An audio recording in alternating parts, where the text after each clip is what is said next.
Hello, friends. Thank you so much for joining us for another episode of Life with God. Our special guest this evening is Santiago Fernandez.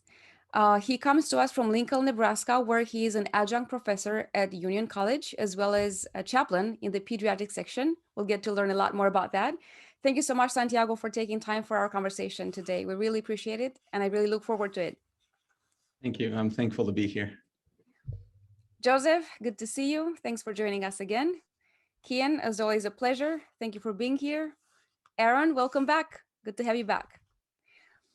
As usual, for the first 2 minutes, we like to ask a few questions of our guests to get to know him a little bit. So, Santiago, what is a childhood memory that shaped you, or childhood event that shaped you? I was, for elementary school, I did it in Argentina. That's where I'm from. And I was crowned like the president of the school. And I remember being late and they said, "You're no longer the president. I'm so sorry." And I've always strove or have been striving to get back to that point. I need to be on time. So I'm always about like pushing myself to be on time to places and being present during those times. So yeah. Okay. Where did you go to college if you went to college? Yes, I actually went to college here at Union College. I studied theology. It was not planned. I just met the first person that I met that actually took the time to sit with me was a theology professor. And so he was the chair of the department. And I thought, if he's willing to do that for me, then I'm going to be able to pass. So I came to Union. What do you like to do for fun? Spend time with my kids. Probably the greatest thing. They're 4 and 5. The most fun is just being able to sit with them and let them tell me about their experience of life. Would you describe yourself as an introvert or an extrovert? As a child, I was definitely an extrovert, but the more I've grown, I feel like an introvert. I see a guitar in the background. Do you play musical instruments? I do. I love playing instruments. I play guitar, piano, basically anything with strings. Ukulele. You can never play a sad song with the ukulele, so I play ukulele quite a bit. Okay. Where is your favorite place you've lived? Ooh, I've lived a lot of places, but I think it would be Lincoln, Nebraska. We actually decided to come back here. So yeah, Lincoln, Nebraska. What is one thing that you like about yourself? Creativity. I love being creative. I'm an artist, so give me clay, give me paint, and I just love to paint. I love that God has given me that gift. Does your busy schedule as a professor and a chaplain reduce the amount of time that you have to spend with God? I believe it enhances it because the time that I spend with people is where I find that God is present. I look at somebody and I say, "Oh, that's somebody who Jesus died for." And there's so much depth in getting to know somebody and understanding where God has led them, even if they're aware of it or not. So yeah. Since you're an artist, I'm curious, what is a favorite artwork of someone else that speaks to you? Any type of Rembrandt. I love Rembrandt. I just love the detail and the size of the paintings. Who has been a role model in your life that you've looked up to? Most likely my grandfather from my mom's side. He was the first person to take me to church. And he was the first male person in my life that I saw cry. And I thought that takes a lot of courage for a man to cry, especially as tough as he is. So yeah, he was a great role model for me. What is one thing in your life that you would like to go back and change it? That's a good question because I don't think that I would change anything about my life. I think that as I look back, I'm like, wow, God was present even in the darkest of moments of my life. And I don't think that I would change anything. Have you ever had any work experience that school did not prepare you for? Yes, I worked as a substance and alcohol abuse counselor. And sometimes when people came in under the influence of certain drugs, they would attack me. I was never trained to restrain anybody. I had somebody come in with a gun once, and I don't know, I was not prepared for it, but I think that God was there present with me. Even though I was not prepared, I was thinking in my heart, okay, God, this is it. This is it. You've brought me this far. And yeah, I just trusted in God because I didn't have any proper training for it. Mm. If you were something in nature, what would you be? Oh, probably a bird. I love birds. I love waking up springtime. Yeah, either a bird or a flower, specifically a tulip. I'm thinking of Andrews campus where all the tulips come up during graduation time. That was one of my favorite times when I was there at Andrews. Awesome. Thank you so much. I love this. Thank you for disclosing quite a few things. I feel like we did get to know you a little bit more. My friends, I am super excited about this conversation because we have, I believe it's for the first time we have on this program a chaplain, if I remember correctly. And I'm super excited about this. So Santiago has experience in a number of different ministries, I guess we could call them. He's an adjunct professor currently teaching, but he's also been a chaplain for, I think, 8 years, correct? Yes. And now we're learning that you've also been a counselor. Yes, alcohol and substance abuse. Yeah. Okay. Wonderful. I have a little bit of experience with chaplaincy myself because I have completed a chaplaincy residency. And so for those who are watching who may not be familiar with this ministry, Santiago, could you explain a little bit what chaplaincy is and what kind of training you underwent? Yes. Chaplaincy is a ministry of presence. That's kind of like the creed of chaplains. So being present, being comfortable with the uncomfortable, being okay with the awkwardness of life and the awkwardness of joy and the awkwardness of suffering too. Part of my training was, I'll never forget the first day of clinical pastoral education, which every chaplain has to go through to be a healthcare chaplain. The educator talked about the tissue box. He said, do not touch the tissue box. And I was wondering, like, why? And he said, if you hand somebody a tissue, remove yourself from this classroom. And he explained, he said, when somebody's sharing their tears, when somebody goes to the courage of sharing their tears, you handing them the tissue says, stop crying. I'm uncomfortable with your tears. So that was the first training that I received because, and it was so important. The first room that I went to, definitely tears. And me being able to sit in those moments of hurt was the bonding and the intimacy that person needed specifically during that time. So that training was pivotal for me as a chaplain. Chaplaincy is also a ministry of awareness, being aware not only of others' needs, but also of self. Why do I feel uncomfortable? Why am I not present in this moment? Why am I thinking about something else when I should be here right now with this person? So those are some of the things in the training that were helpful for me in being a chaplain. Awesome. Thank you. This could be a very long and a very good conversation, and we're already learning just by listening to the initial phase of your training. We're already learning about presence. And so this is a topic of our season, God as presence, but also the concept of presence, learning how we can be present to each other in a healthy way, in a constructive way, not only for our sake, but also for the sake of others, because any interaction is always a two-way street. And so, Santiago, I guess what I hope that we can achieve in this conversation is to listen to your experience as a chaplain, as a professor, as a counselor. How have you experienced presence? How have you learned to become more present? How have you experienced someone else's presence, maybe?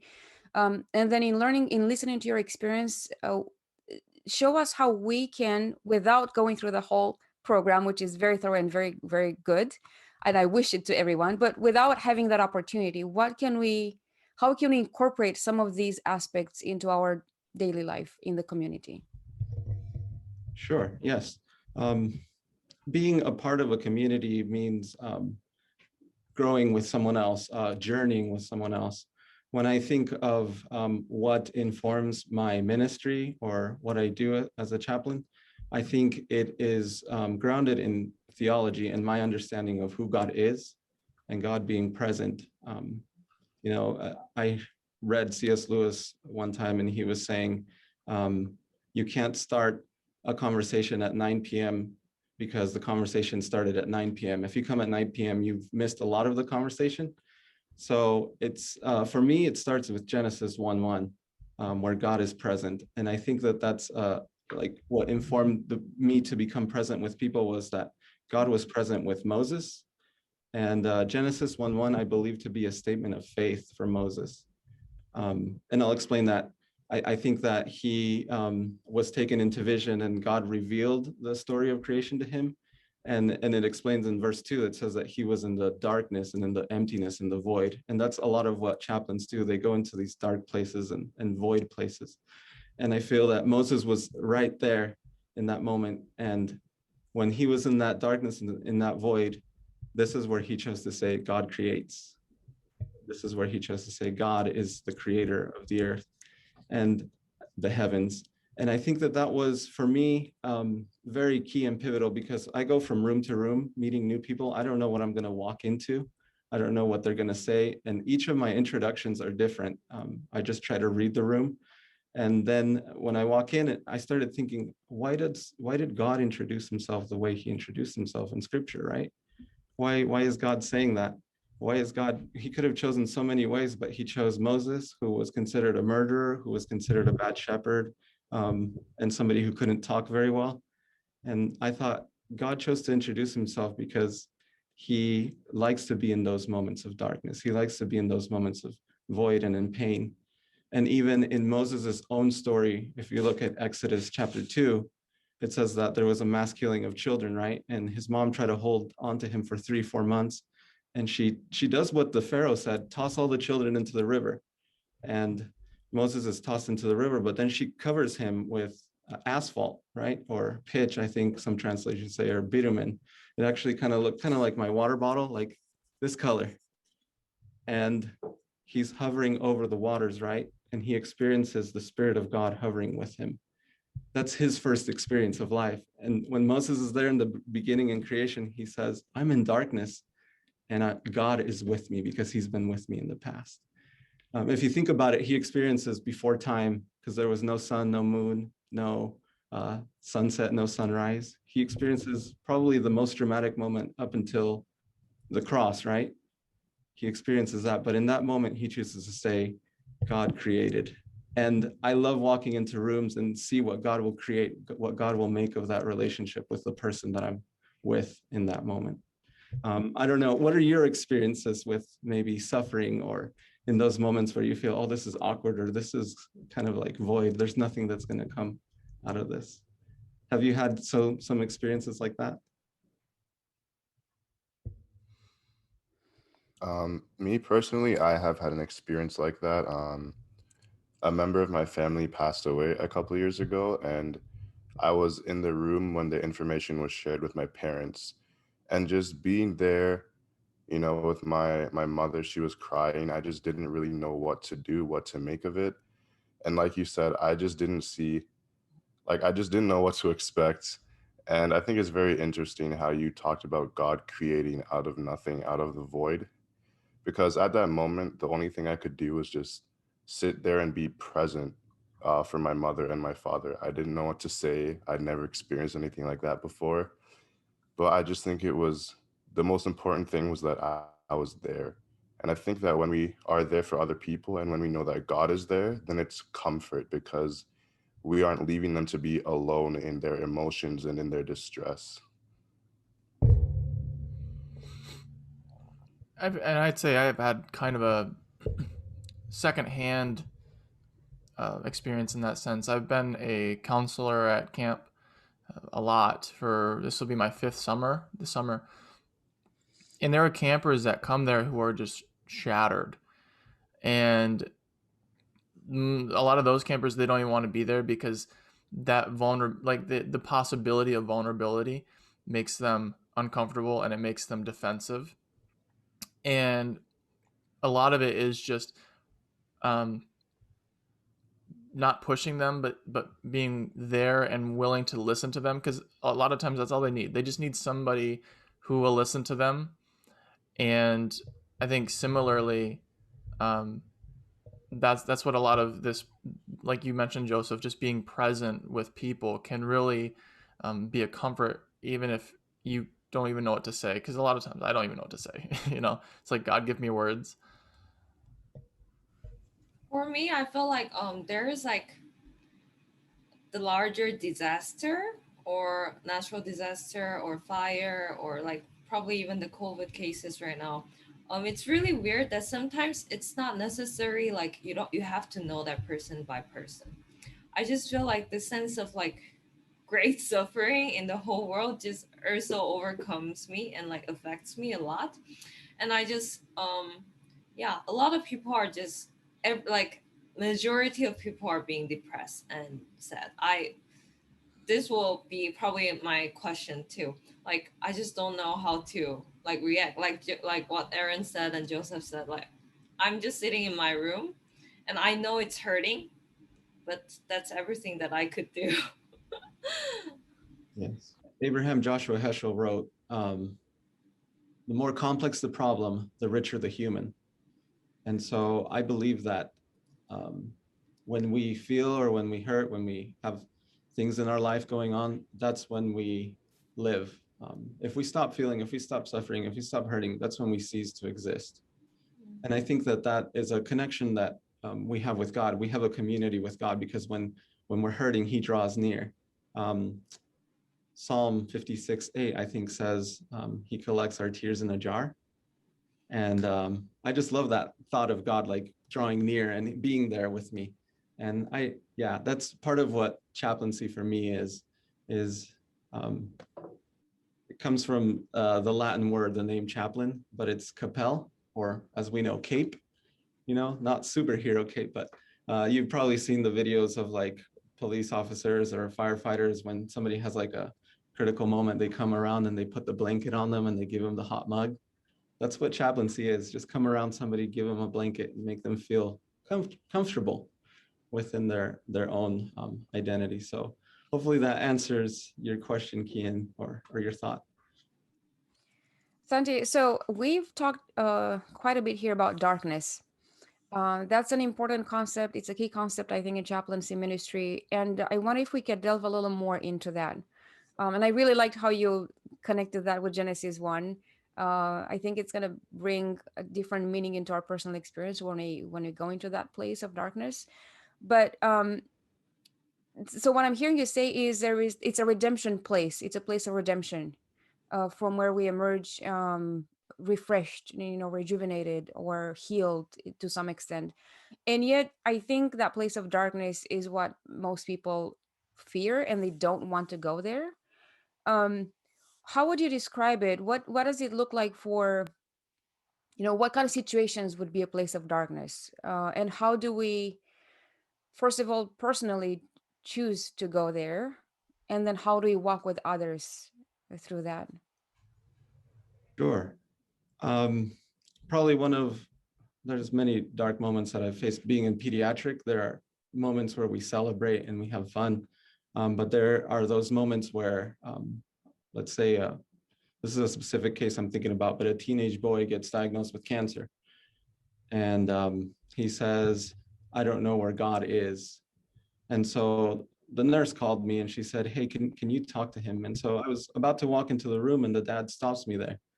And he says, who are you? And I said, I'm the chaplain. And he said, well, I don't want you to talk to him. And I said, okay, do you mind sharing with me why? And he said, he doesn't need God right now. This is not a place for God. He just received this news. He's going to die of cancer, and you're going to come in here and try to make everybody smile and feel good. He's like, no, there's no place for you. So he wrote a sign, no chaplain allowed, and he put it on the door. Okay. It hurt, and it hurt a lot. So I would see him from time to time because the child spent an extended amount of time. but I would always walk by the room and I would just nod to him, and that was it. About 3 years later, I was doing a memorial service for his son. He invited me because he said, you were constant throughout the time. Even though I didn't allow you in the room, you were there. And he's like, I rejected you and I pushed all of my anxiety on you. And he's like, you were the only person that I could do that with. Everyone else I couldn't do that with, but you were my person that I could just cast all of my pain and all of my guilt and all of my hurt as a parent, and I put them on you. And he said, and that's why I chose you to do the memorial service for my son. So again, chaplaincy is a ministry of presence, of being present, being constantly there for people. And I would consider that to be a darkness, to be uncertainty. I didn't know if he was going to punch me in the face, or I didn't know if he was going to tell me, get out. Sometimes he used bad words with me, and I was comfortable with those things. But it didn't hurt. It hurt me sometimes, but it didn't keep me from coming back. So Genesis 1:1 is that sentence of, in the beginning God created the heaven and the earth, right? And you also talked about something that when you are being there present, you try to care for their identity as well. But it's not that everyone accepts the truth of, in the beginning God created the heaven and the earth. But like, I guess at the moment of darkness, at the moment of suffering, people still look for God. And can you tell us more about that kind of space where there are so many people around the world with different identity, and how they identify themselves with the presence of God, or who they are and their identity? Like, how does that affect you, and how do you care for them as well? Sure. The word ministry comes from the Latin word minus, to subtract oneself out of the equation. And I think when I come to these moments, it's not about me. And this is another thing that is taught in CPE. It's about the person. It's about their story. Let them guide you through their journey. Let them see for themselves. Let them hear for themselves. Presence requires flesh and blood. And if you think about it in the scripture, from the beginning, I learn about God from my kids and from kids, because they're so in awe of God. Like, there's so many questions. And they ask me, Daddy, why did God kill the lamb to clothe Adam and Eve? That was him saying, I'll do it so you don't have to do it, Adam and Eve. He made a sacrifice. Can you imagine life itself to take a life? And then I think of like in the 10 Commandments, when God gives the 10 Commandments, it says he writes with his fingers, right? I was going to a room and I probably experienced like the bloodiest death that I've ever seen. There was so much blood. There was blood everywhere, on the bed, on the floor. And it was a very hard thing to see. And I started reading about the 10 Commandments, and I was reading it in Hebrew. And the finger of God, it's Exodus 31:18, I believe, but the finger of God, I looked at the word in Hebrew and I said, that's not the word for finger. The word, it's seba. Seba is the word for dye, D-Y-E, or stain. It literally says that God stained the tablets. And if you think about it, like, it makes sense, because you have to push hard enough on a surface. And when you push hard enough, you bleed, right? So it was God's, like, he's showing us throughout the Old Testament, even before we get to Jesus, he's showing us, I'm there present with you, flesh and blood. And that just, to me, like, wow, it's so powerful to see that God is present even before we even know he's present. Hopefully that answers your question, Kian, how presence is about, yes, being present, but also in flesh and blood and being right there with the person. I have a question. How are the experiences different as far as being the importance of being present, and how that affects people across the world? I don't know if you've had any experience with that. You mentioned you're from Argentina and now you're in the US. is there a difference in how American culture versus other cultures view this, or is it, or is the suffering and resolution to that similar? Yes. So cultures view suffering and death in various ways, and almost unique. Each person has their unique understanding of what life is. So there are, yes, cultures and pockets and things. And this is why I believe that ministry is, yes, understanding the Bible and reading, but it's also being with people. You can tell a lot by sitting with somebody. Even if you're quiet, you're not saying anything, you can actually understand or feel what they're feeling at the moment. There's this crazy thing in our brains. There's the limbic system, right? That's the core of the brain.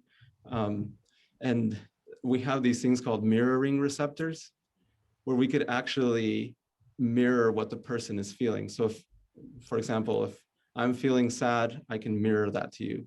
Or if I'm feeling happy, I can mirror that to you if we're in the same physical presence. And I think that being there, sitting with somebody, looking into their eyes is key to understanding what it is. Even if I know their culture, like for instance, like in Argentina, we yell, we kiss each other, we're very passionate. When I walk into a room and I know somebody's from Argentina, I'm kissing everybody. And we're gonna yell, we're gonna fight. But at the end of the day, we're gonna, hey, let's talk, even though we yell and curse at each other, we still find that connection, because that's how we understand. So yeah, it's about sitting and looking into the eyes of somebody. There's a book by Henry Nouwen. I don't know if you're familiar with Henry Nouwen, The Wounded Healer. It's what they usually give the chaplains. And the story goes that there's this young fugitive that runs away, and he's being chased by an army, and he comes to this community of people, and the people say, oh, here's bread, here's clothes, and they take him in. And then the army comes and they say, okay, they say to the community, if you don't hand us that person, that young fugitive, we're going to burn all your houses and destroy all of you. So they go to the minister, and then they say to the minister, what should we do? So he said, hold on. He goes and he takes his Bible, and he's with his Bible, and he's praying and he's reading and he's praying. And a thought comes to mind, and it says, it's better that one should perish than all should perish. So he goes out and he hands the young fugitive over to the army. Now the community throws him a large party. You saved us, you're our savior. But it doesn't sit well with him. So he goes back to the room and he's praying, and an angel appears to him. And the angel said, what have you done? You've turned over the Messiah. And he said, I prayed, I read my Bible. You gave me this thought in my mind. And he said, yeah, but did you stop to look at the young fugitive in the eyes? Did you stop to talk to the young fugitive? If you would have done that, you would have known that he was the Messiah. And I think that that's where we learn, like for each of the cultures.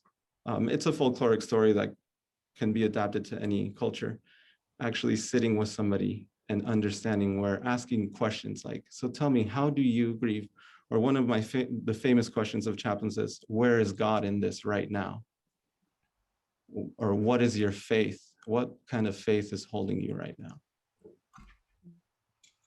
I like what you said about that in our limbic system, we can have mirroring neurons, so we can kind of mirror what the other person is feeling. And that brought a question into my mind, because chaplaincy and being there for people, it really requires a certain type of personality, someone that can feel compassion for someone else. So do you think that compassion is innate in every human, or is it something that has to be taught or something you have to learn over time? Good question. I think that we are compassionate beings. I think that God, because we are in a sense the image of God, we are created by God. We have compassion in our lives. It's when we lose our choice. It's when we stop choosing for ourselves, when we let the things that are outside of ourselves dominate what we should live or how we should be. So I think that we have compassion as long as we are present. When we are not present in the moment, when say you were sharing something personal, maybe when you lost your family member. If I were just to be looking around or, being on my phone, I would have no compassion. But because I sat and I listened to your story, what you shared with us, I feel that. I feel it. And there's a lot of images that come to my mind of all of the times that I've been with families in those instances. So I think that compassion is something that we have. We just have to be present in it. Santi, I have a question. I have many questions based on what we discussed so far, but I'm going to go here for now. I know that a big part of the chaplaincy education is training, working with yourself to avoid, to learn your triggers, to avoid them when you're in the patient's room and things of that nature. And I remember that I had an instinct of when I was present with someone and when I was not. And it's really hard to describe in words for me. It's just more of internal awareness.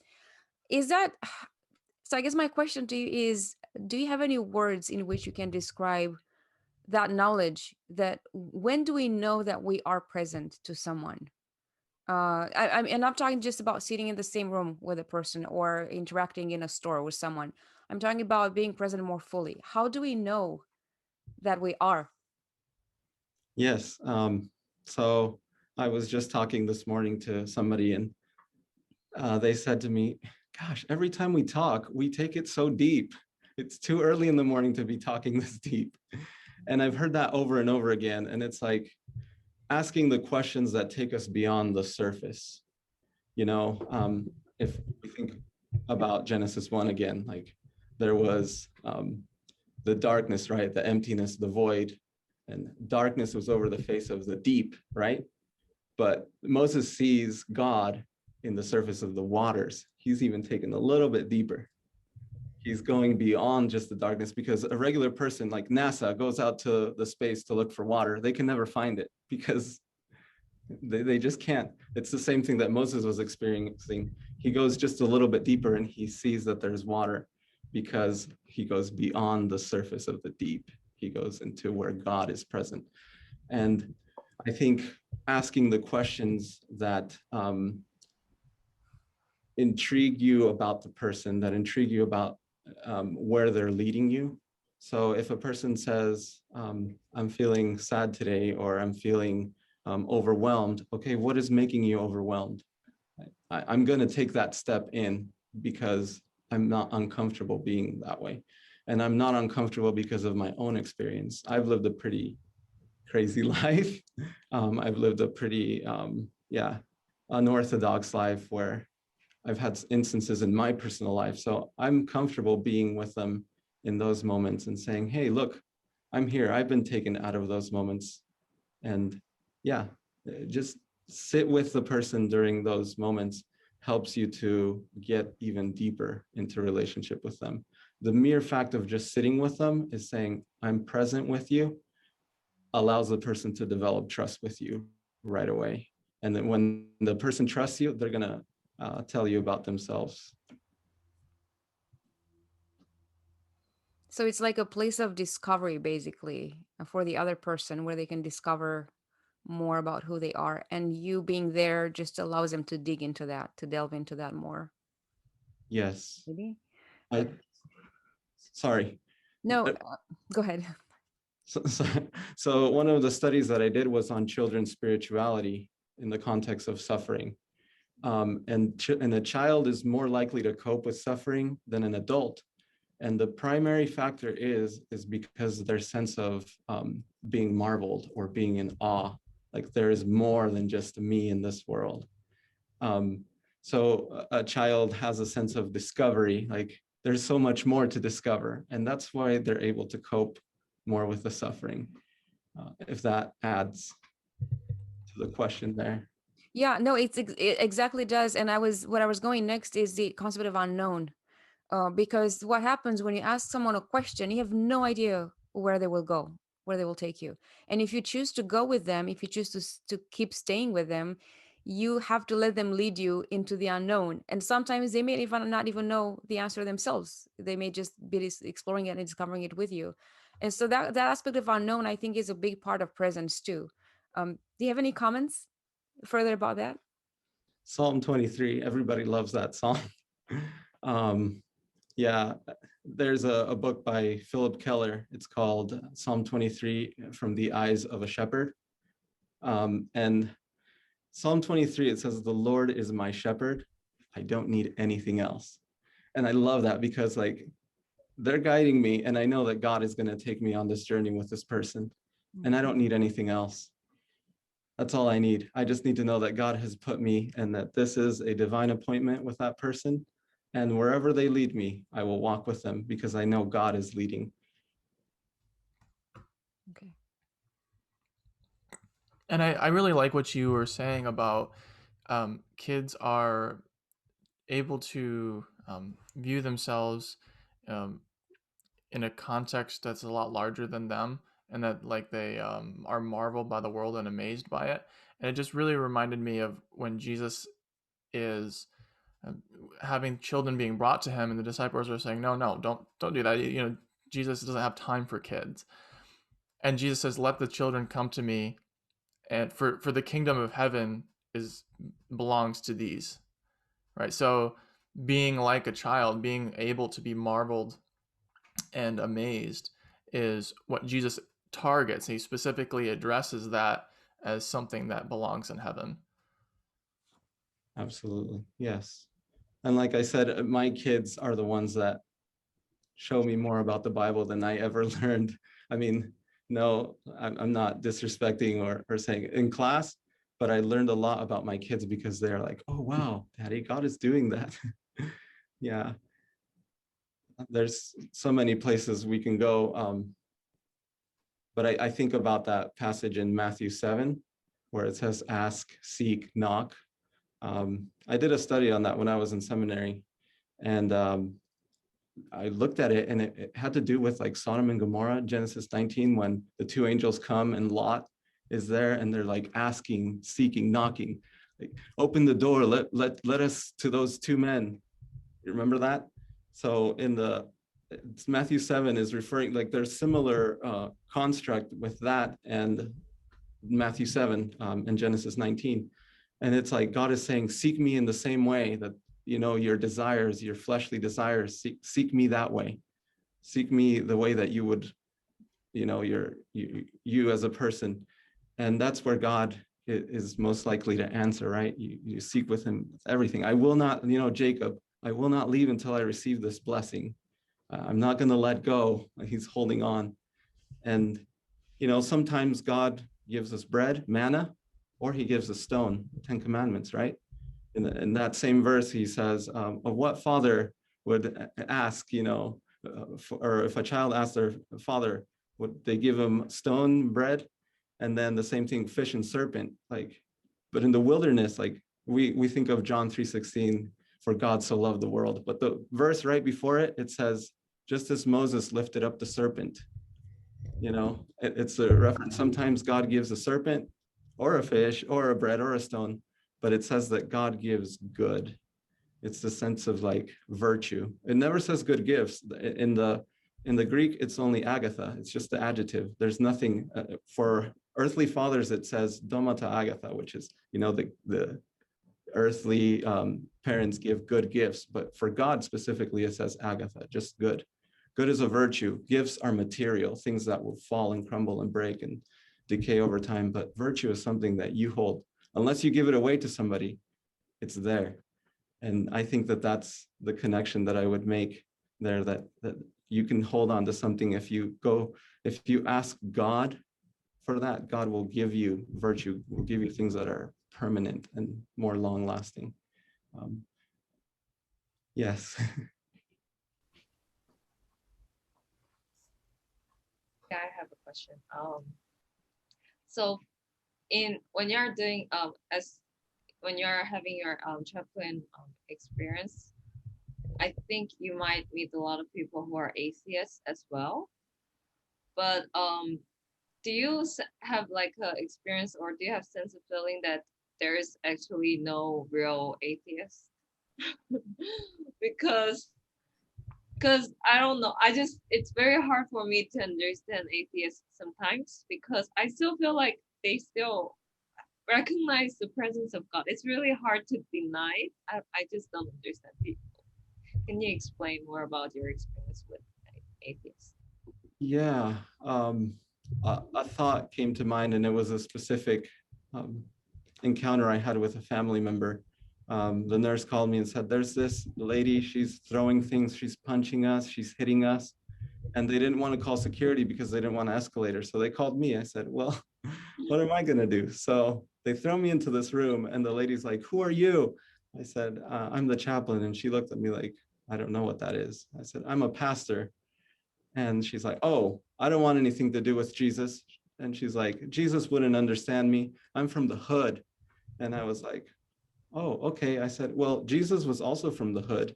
And she's like, "What?" And I said, "Let me show you John chapter 1. And we read through John chapter 1, where Jesus's own followers, Nathaniel and Philip, are saying, "What good can come out of Nazareth?" They're saying, like, what good can come from there? And this is what I felt she was saying, kind of translating, felt like she was saying that, like, I'm no good. And it was helping her recognize her own value, and that ultimately God gives us our value. And if we draw near to God, then we will see our value for who it is, or what we are. She became one of my best friends. I was there the day her grandson passed, and I was privileged and honored to have her embrace me when her grandson passed. She didn't want anybody else. She was just embracing. And she said, "You were there with me when nobody else wanted to be there with me." Mm. And I think that in atheism, or in the atheist belief, there's a lack of community, of knowing that there is somebody there for you. God is always there for you. And becoming aware of that sometimes is as difficult as can be, but it can also be as easy as saying what I said to her. And we developed such a great bond just from that. And then we did Bible studies for the time she was there. So it was, yeah. In our previous episode on community in season 1, where we discussed the concept of love, we had Stacy Hatfield, an anthropologist, as our guest, and she helped us understand a concept of community that I really value. A community is not something defined by specific boundaries and numbers and things of that nature, but more so by something we form. So communities are things that we form. And in that sense, we have a lot more freedom there in shaping them and changing them. And I'm thinking about the concept of presence in community and how hard it is for me. So oftentimes when I go out of the house and I encounter people in so many different settings, including, the shop, in store, and just going by my daily errands, um, I don't really feel like being present to them in any specific way because I'm always rushed. I always feel like it's a waste of time. I'm just so, checking things off my list. Um, so I'm not forming community. I'm not experiencing community with them because I'm so focused on what I have to do and to accomplish. And I'm thinking time is often probably one of the major impediments to forming a community of presence to each other.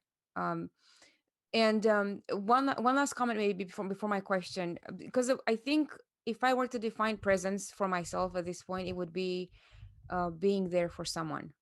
When I say when I hear the words "I'm here for you," what I'm hearing is I am, which means is to exist, right? To be is to exist. Here, I hear it more as an advert of time as opposed to location. Now, I hear it more as now. And for you, of course. So I translate "I'm here for you" into I now exist for you. I now exist for you. When I hear someone say that to me, this is what I hear. I now exist for you. Or when I say that to someone, I think this is what I'm trying to convey, that in this moment, I exist for you. So I'm fully available, for your disclosure. But thinking about this concept and the problems, the impediments to being present to each other, such as time and busyness and self-focused, being so self-focused. What are some of your comments about, again, like, what are these impediments? What else have you experienced as impediment, and how can we overcome them in order to be able to be more present to others, even strangers?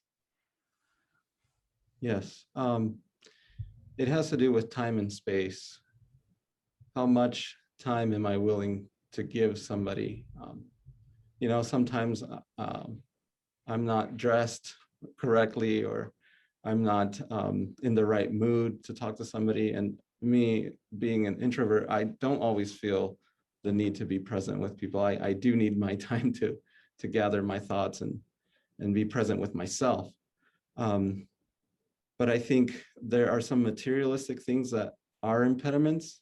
Um, I think sometimes, oh, I didn't brush my teeth, I have bad breath, I'm not going to talk to this person because they're going to think bad of me or ill of me.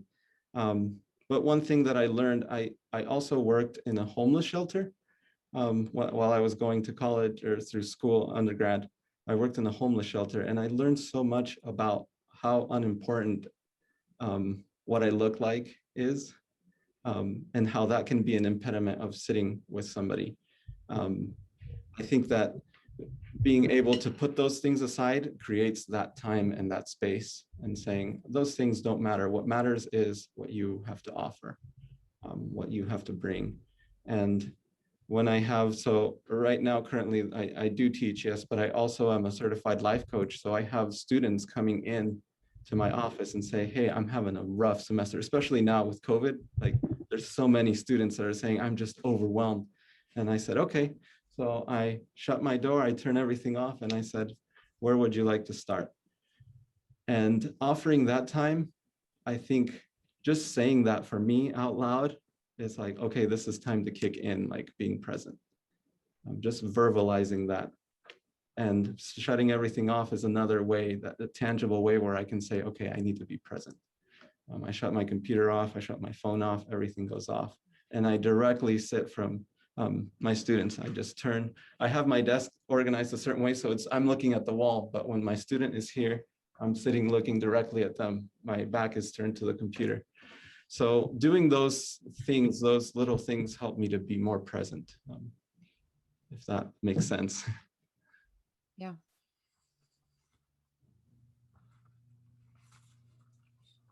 Well, I think that this conversation has been a lot about how we can be present for other people. And we also mentioned how God is present in flesh and blood. Like you said, he died his finger on the Ten Commandments.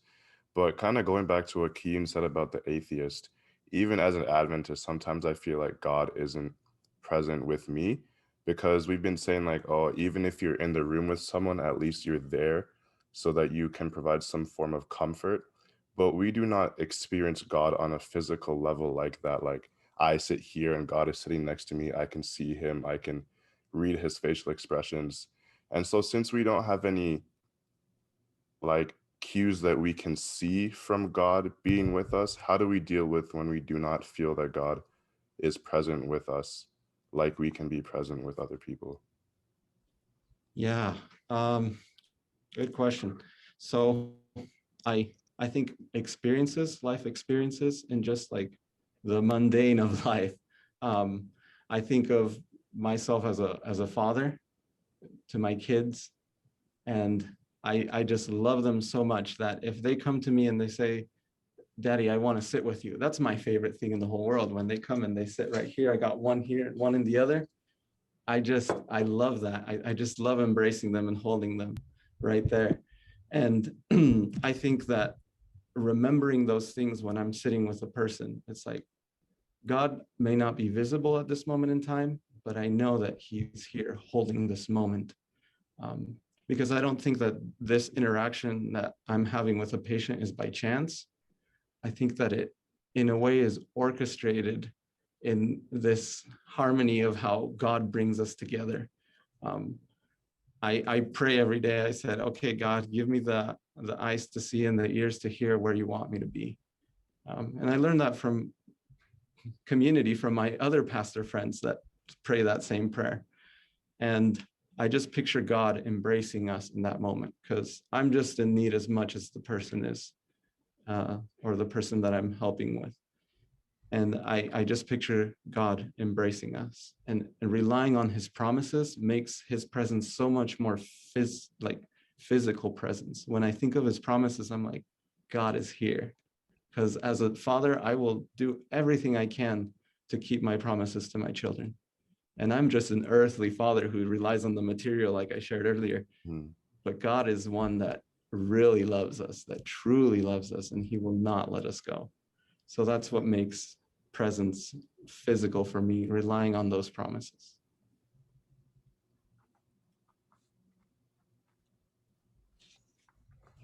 Is there ever a time, say, when you are trying to search for God in a situation, or you're like Joseph was mentioning, you're present with somebody physically, but you're struggling to see if God's there? Is there ever a time that something happens with that person that you're realizing my prayer is answered, or I see God is here now? Can you recall any situations, or how do you tune yourself into that? Yeah. I had an instance where I was early in my career as a chaplain, and there was a call for a child that was dying, and the family had abandoned the child because the child was disfigured. So they didn't want to see this child, so they abandoned the child. That child was dying. While I was in that room, they called me to the room next door. That child is dying. And while I was in that room, they called me to the room a couple of doors down where that child was dying, going into cardiac arrest. And I said, God, I don't think I can handle this. Why? Why is this happening right now? Why is this happening to me? And this was before I was a parent too. And I was just so perplexed. I couldn't handle it. And I walked into the last room where the child was in cardiac arrest. And I said, God, please do not let this child go. I can't do it. And the mom is just crying at the bedside. And I draw near to her and I stand right next to her.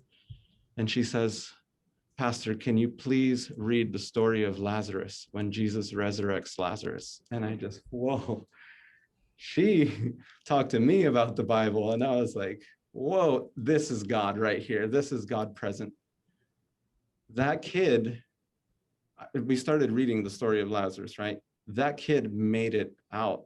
And like, it took a long time for that kid to recover. It took about maybe 3 or 4 months to recover. But that journey with them, and there were some dips that happened in that 3-4 month journey, but he made it out of the hospital. And I remember walking them out of the hospital, and the mom said to me, when a parent is going through this, always remember that God raised Lazarus and he raised my baby. He raised my baby. And I think that that was an affirmation or a reassurance that, you know what, I'm listening. God is saying, I'm suffering just as much as you are. And I'm going to do this. And he did. And yeah, I just, I get a little overwhelmed by thinking of that God would actually listen to my prayer, me being who I am. But I love that God, that story to me has stuck with me, even in my hardest time. And I was like, I can't do this anymore, God. And then that happened. I think one concept that I connect a lot with presence, I think it's much connected with presence, is connection. Well, there you go. Connection twice. Connection, when you are there for someone, when you exist for them in that moment, you are connecting with that person in a special way, in a unique way. And connection, I think, is something that people like really remember. There's a saying that we remember much less the things that are said to us and much more how we feel, how people make us feel, both positive and negative. And I'm thinking of the fact that with some people, we can build strong connections that grow in intensity and in depth, like in a marriage, context, or family context.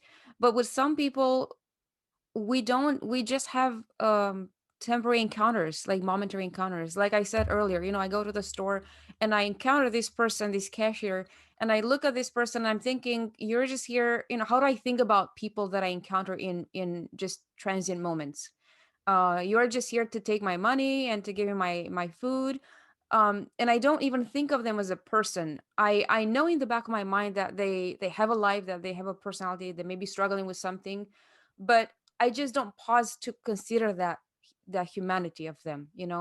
And I think that's maybe one of the biggest challenge for me, at least when it comes to community, to people around me that I don't know, or I don't know very well, is that there's this question, well, why should I invest? It's just such a transient moment, you know, he's not gonna remember me, we're not gonna see each other again. How can we be more present in community? Because the reason why I bring this up is because I think these dynamics really make or break our day. And small encounters with strangers actually have a big influence over ourselves and each other. And so what do you make of this? How are we more present? How can we be more present in a selfless way to those with whom we only have brief encounters? Sure. Understanding our own personal value, I think, is key. Understanding the value that God gives us. Because when I feel less than myself, I'm less likely to interact with somebody. But if I'm feeling like I just won the lottery, which is minuscule to what the way God gives us value, like there's no comparison. But just understanding that God values us so much. And again, I talk about the life and the blood, that God would shed his own blood for us. It's that, I think, understanding that, like, I see the value in my own life, and now I see the value in that person that I'm interacting with. I had no plans to be a pastor. I had no plans to be a chaplain, but it was an encounter at Walmart. I worked as a cashier at Walmart right out of high school. And I met this guy, and he said, "Don't tell my wife I'm sneaking this." And he was sneaking candy bars into the grocery list. And I thought, oh man, this guy. So then I didn't see him for years. The next time I saw him, he was walking here at Union College on campus. And I said, "Hey, I haven't seen you." And that was just one encounter. And I remembered him because he was the guy being sneaky around his wife. So I talked to him about it. And I was like, "What are you doing here?" He's like, "I'm interviewing for, or recruiting for chaplains." And I was like, "How many people have you interviewed?" And he's like, "Just you." And it's like, that's one encounter I had with somebody at a grocery store. And this seems fantastical. I don't know how to describe it, and I don't know why I remembered him or how I remembered him, but it was like that day I felt valuable that somebody would actually talk to me as a cashier at Walmart. He talked to me, he interacted with me. And that's why I remember that. So many people walk through the cash register just looking down and not paying attention of who I was or not asking anything. He interacted with me, and the moments that I interacted with other people are very few. So I could remember that. And just finding that value, like he was a man that was just such a great mentor for me in my life. And he was valuable, like he saw the value in himself. And then I was able to see the value in myself too. That's awesome. I love it. So so I think what I'm hearing is abundance, that it's easier for you to be with someone else, to give to someone else when you feel that value, that abundance of yourself, basically, which comes from, I think, greatly from your connection with God as well. Yeah. Um, I think we're approaching the end of our conversation, and we're learning a lot of things. I love it. We could definitely spend a few more hours just unfolding this. It's been a great conversation. I'm curious how this takeaway will actually bring everything together, because we went to different directions trying to kind of patch, this concept for us. And I think for many of our viewers, some of these things will be new. And so there's a lot of processing that probably needs to happen. So if anyone is ready to share a takeaway, I'm excited to hear that. Ready? Okay, so my takeaway, I got it from the very beginning, and then probably in the middle part, and then from the last part. So like my takeaway just summarize like from those parts. So my takeaway is that when you are trying to show the presence of God to other people, or when you are trying to be in community, identity is very important. And the way that you explain Genesis 1:1, in the beginning God created the human and the earth. Like, we are children of God who have that identity with us. And I just learned that this is from the last part, that you told us that we need to have something like the connection with God to be able to also like be more compassionate with others, or to help understand them.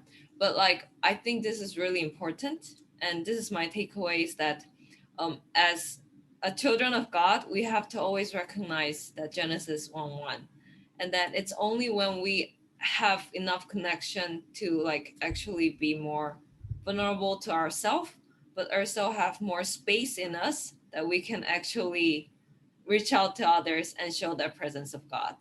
And so I think that that was a really meaningful learning experience I had today about actually knowing, actually recognizing first who we are as children of God, and then recognizing the others also is belong to the same community with us. My takeaway comes from more towards the end, and I think that as humans, we are relational beings, and because of that, we need to have relationships with each other, and that's why community is important. But the community also depends on the individuals and how the individuals view themselves and view God and have a relationship with God. And so I like what you said at the end, Santiago, that once we realize the value that we have and that God has placed on us, and then we are happy and content with that, then we can also see the value in other people and be able to make meaningful conversations, like you said, Adelina, with the people that we just passed by in the store. And that will also really bring a light to their life. And then it can just strengthen the bond that we have with other people. I'd say, yeah, and my takeaway um, was from the beginning of the discussion when you made the analogy between Moses in the beginning. I never really thought about that before, about how Moses was connecting his story to God's story. God was telling him, this is what happened in the beginning, and this is what I did for you, and they're the same. And I would say throughout this discussion as well, when you shared your stories and your experiences that you interacted with people, um, those were where I was making those ideas we were talking about concrete. And I really enjoyed those stories because it brought out all of the hypotheticals or theoreticals we were talking about and said, no, these are people, and that's what God did with Moses, and then that's what we do to be present as well. Awesome. I'm gonna attempt something here. I don't know exactly what it is, but I think throughout the whole season I've been trying to really define presence, and I'm not quite there yet. But from just drawing from this conversation, I understand presence as a giving of time and space to someone else, of focusing on the other person, even if it's just a brief encounter, whether it's a brief encounter, whether it's a long conversation, giving that time and space, creating that time and space where you focus on the other person. Um, and that creates out of a darkness, so to speak, something that doesn't have forms, something that doesn't have anything specific to it. It creates something. And I think what I like to call that is connection. That presence, by being with someone in time and space, focusing on that person, it creates connection. So we actually have the ability to be like God in the sense of creating that connection by being present. That's, I think these are the words that are floating in my mind, trying to put them together in um, some logical sense. Um, I mean, what can I say? I like the sound of that. I think the practice is even better. So when we experience that for ourselves and for others, that's where the value is, because words are just theory unless we practice them. So I'm challenged by this conversation to practice more. I know that I need to. So I'm just gonna take the challenge and see what it does in my life. Um, Sandy, this was too short. I knew it would be too short, but you've helped us with some great concepts. I think for both the group and for our viewers, these will be helpful insights into how, just a little more, how to function in the community, how to be with each other in a way that we bring value to the other person by being present with them. So I really appreciate that. Um, I would take a moment now just to introduce our next guest. So this was a second to last discussion in season 2. Our last discussion is going to be on Thursday, April 29. And our focus then will be leadership. And our special guest is Dr. Stanley Patterson, who is Professor Emeritus of Leadership at Andrews Theological Seminary. We definitely encourage you to join us for that conversation. It's going to be rich, it's going to be helpful and practical, just as this one. Santi, for the last few minutes of our discussion here, what is your message for our viewers about presence in the community? Sure. I think you said it earlier. I am here with you. That was my favorite thing to say, especially to kids as they're finishing. And probably the most difficult case that I dealt with was a baby that had been with 9 months. And somewhere along the way, the parents had abandoned the child because they were teenagers. They had no idea. And this baby, it was just going through the toughest of times. And I remember being there the last day, and it took a community because the medical staff cared for this child and cared for them. And it was so much. They have to care for other people. So it does take a community. So my role was to be present when that child passed. And I remember sitting there and holding her hand, and I named her Mount of God because it was my experience with God. Every time I was in that room or I had a hard day, I would go in there. I could feel the presence of God there. And I put my hand on her hand and I said, I'm here with you. You're not alone. And I kept my eye on the monitor of the heart rate and the oxygen levels. And she was leaving. And I said, the next time you open your eyes, you're going to see Jesus in the clouds coming down, calling your name. And I whispered that over and over to her. I said, rely on these promises. And I wouldn't know that. I wouldn't know that if I hadn't read the Bible. I wouldn't know that if I hadn't had that experience with God. I rely on his promises. I rely on the scriptures. So my whole desire of life is to point people back to these promises that God has in the Bible. Read the Bible because God is there. He's saying, I am with you, and that's what he tells Moses. I am. He says, I am who I am. I'm there for you, whether it be in the past, here, or in the future. I'm there with you. And that's just the beauty of finding scripture. So my challenge for everyone is to go back to the scriptures and just what Ellen White said, read for yourself. All the things that I've shared with you today, read them for yourself. See how God journeys with you and how God builds a community around you. Thank you for this privilege. Thank you. Thank you so much, Santi. Thank you, Joseph. Thank you, Kian, Aaron. Good to have you. Appreciate all the comments and insights. And to those who have been watching, we appreciate your presence as well. We hope you've been blessed, and we hope to see you next time. Take care. Bye-bye.